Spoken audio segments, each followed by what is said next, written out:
Hello and welcome to the first in a series of video podcasts where I ask the question, does it make a difference? Does what make a difference, I hear you say? Well, having been to numerous networking meetings in and around the Worcestershire area since the start of the year, I've met a number of people who have really interesting stories to tell about how their skills have made a difference for their clients.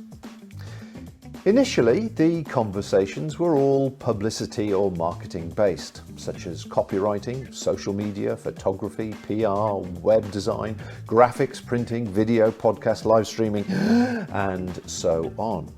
However, as conversation flowed over the tea and coffee, and we moved around the room, even the drier topics, to some, such as cybersecurity, insurance, financial planning, and pensions, plus the practical topics from electricians, plumbers, and builders, had a heartwarming story or two of how they had made more than an average positive difference to a client. Stories that resonate and may be relevant in some way to your own business or life in general. So I thought we could all do with sharing some inspiring content in the current climate. Perhaps stimulating a few ideas and appreciating the passion we all have for our chosen professions. Although I'm inviting people primarily from the local Worcester, Gloucester and Hereford area to join me, I am kicking this podcast off with another live streamer who is based in Perth, Australia. Now, Australia and the US are light years ahead with their acceptance and use of live streaming, partly due to distance and partly due to a willingness to give new ideas a try. The idea for this podcast was still in its infancy before Christmas, but I had put out a post out to those regions asking for guests, and amongst the numerous replies was Kelvin in Australia. I spoke to Kelvin a short while earlier today over a temperamental internet connection to learn more about his particular story and if, in his view, live streaming had made a difference to his clients. Yeah, so my name is Kelvin from Two Monkeys Agency. We're based in Perth. We're a video production house and we also do live streaming. Now, over the last 3 years, we found a big shift from video production to live streaming, primarily because we've got a live television background. So 20 over years ago, I've been in television for a long time, and those skills are translatable to live streaming when you are streaming with more than one camera. So multi-camera productions are what we are good at. It's what we get engaged to do. And about a third of our customers are schools and school sporting organizations. We do a lot of sports with. So for example, a small high school, for instance, might hold a sporting carnival in the middle of the day when parents and families are at work. In the past, they had to rely on kids coming home and telling them, oh, I want this, I want that, but parents could never watch. And this new generation of parents, our generation, we want to be a part of our children's lives. And so our play allows families and parents who can't be there to actually watch their kid and see the school environment. We got a lot of good feedback from our clients. They say that it's been a very useful product, but one of the biggest viewers are the students themselves. They like watching themselves. So let's say we get 1,000 views during the day. 2 days, you'll see that triple because kids will go back and watch their bits over and over and over again. There was one school, the teacher told me that one of the students watched her replays 48 times. And that's because we introduced slow motion replays. It was a school cross country, and we had a shot of her running to the finish line, and we played it back in slow motion. And she loved it. So it's good. It's opened up a whole new area, enabled people who couldn't normally see something or be part of the event, allow them to be part of the event. Apart from schools, we also do a lot of live sports. Like schools are level. On the state level, we're in Western Australia, so we also service Athletics West. We service Rowing WA. They do rowing regattas, which we've covered before, athletics carnivals. We've just ventured into sailing. So we've gotten a few sailing clubs and organized live test. first when you think about the distance you've got to cover. But we've got good people, so we managed to make it work. And as a consequence of that, I've appeared on a radio show as well. So the development of live streaming then in your area for your clients, has it taken off since COVID, or has it been slowly building before COVID? It was building before COVID, but honestly, before COVID, I was like, oh, it's a live stream. Yeah, it's a live stream. Didn't pay it much attention, didn't really know how it worked.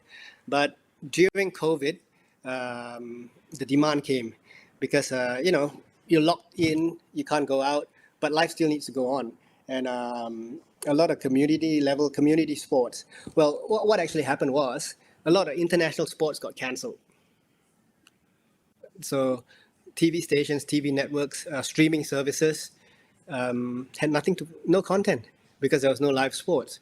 So down to the community and said, give us your games. So netball, hockey, all the community sports, community level sports started streaming. And in the start, it was a very simple operation. It was just a guy with a camera and a laptop streaming to the network, and it goes out on not what we call paid streaming service, and that helped them fill all their hours, that they lost through that they lost with the loss of international sport. So that's how it really started, and that's when I started paying interest in it. But at that time, there were very few international events going on. So we started with community level as well, and year on year we improved the product. The very first ones were just like, for example, a football game with no commentary, because we didn't know how to feed the commentary in at the time. So we started way back then with just one camera, one encoder. But now we're streaming, like last night we just streamed a women's football game for Paramount Plus. And our end was simple. We were just upstream. We sent all our camera feeds through the live view unit all the way to Sydney, downstream where they added commentary, they added replays and graphics. And that was, it's amazing how it's brought the world so much closer.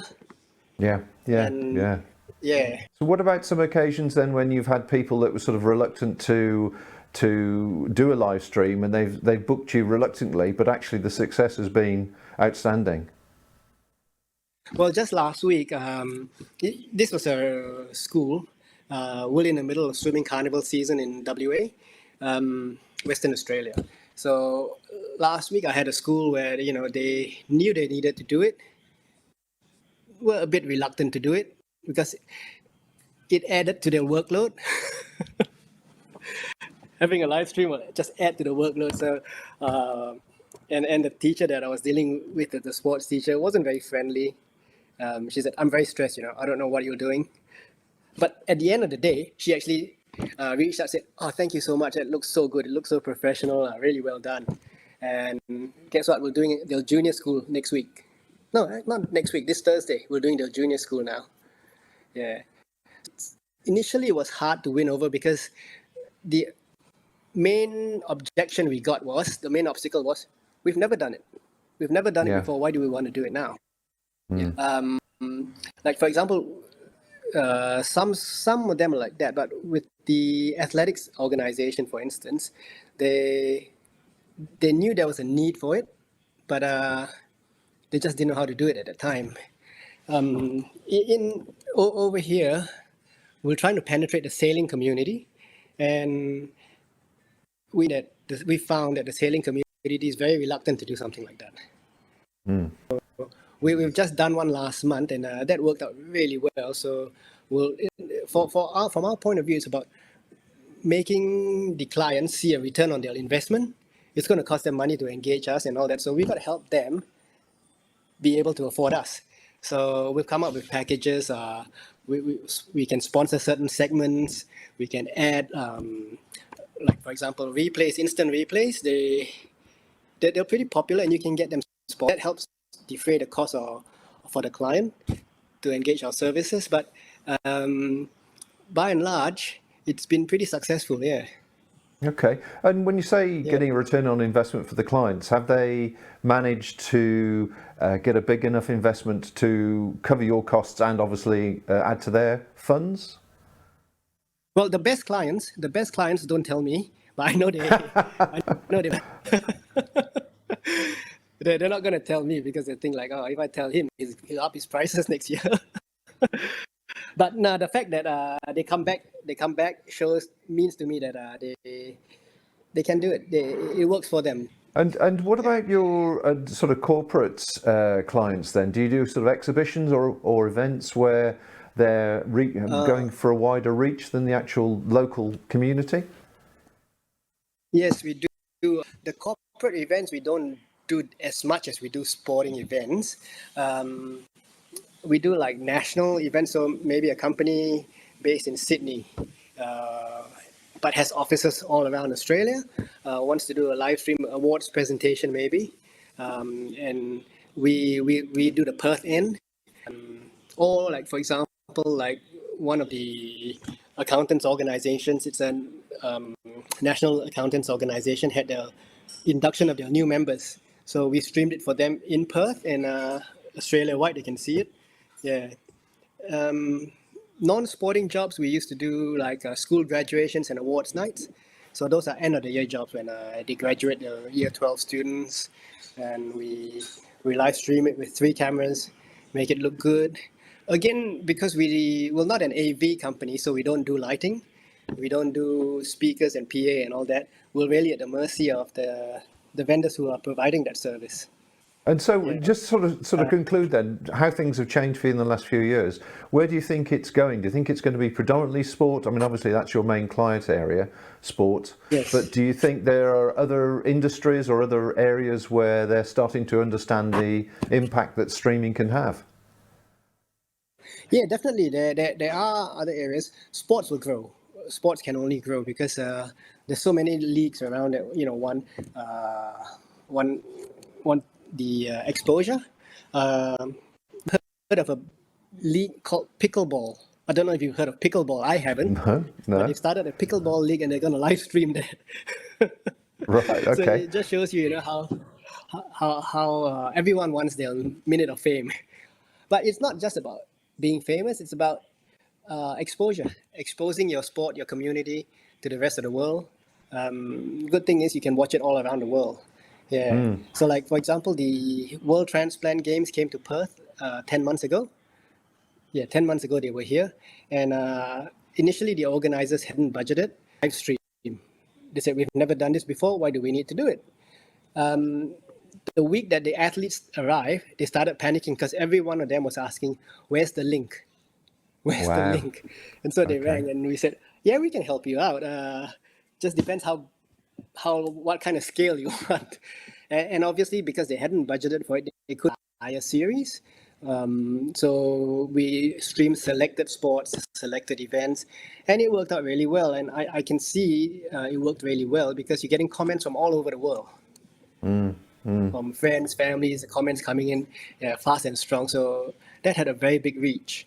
And I think that's just an example of how sports has used the streaming platform, live streaming platform, to reach an audience that they couldn't reach through television, because television wouldn't stream these kind of events. There's no point. But there is an appetite and demand, usually from family and friends, but they're still worth something. You still get a couple thousand views from them, Yeah, sure. So, final question then: with the streams that you've done, the range of streams that you've done, where's the popular place the stream is being sent to? Is it YouTube or private websites or TikTok or which is the platform of favour at the moment? Yes, YouTube is the most easily accessible one. For new clients, sometimes they just say YouTube or Facebook. We do that. Some want it to be unlisted. Some want a private stream because they've got music in the background that will be flagged by YouTube. So we've got a private server. We use Caster for that. And other work we do, we actually do a TV station, and they will do the downstream. So it's just we've got a variety of platforms that we can stream to, and it all depends on the clients. Yeah. Okay. It all depends on the clients and where their customers hang out. Right, right. So what would you say to people then that are sort of in two minds about streaming, don't recognise there's any benefit to it? What difference would it make to somebody? What is your sort of takeaway that when you're doing your elevator pitch, as it were? A lot of them say, "Oh, we only get like 10 views," and there have been streams we've done where it's only 1 or 2 views, for instance. And my answer is, well, who's that one person? You could be streaming to 5,000 people, but that one person that you're streaming to right now could make the decision, could make the change in your business. So it's not about numbers; it's about who you're reaching. Well, my thanks go to Kelvin for his contribution. If you have watched this in Western Australia, his links will be in the show notes. The one story which struck me was that the younger generation are expecting links to watch events live on their smart devices, while the decision makers are still in the world of traditional media. Times are indeed a-changing. My next conversation will be with someone much more local, with more stimulating stories of how their particular skill set has made a difference. Thanks for watching. I've been Bob Cartwright from Three Counties Live, and this is the Does It Make a Difference podcast.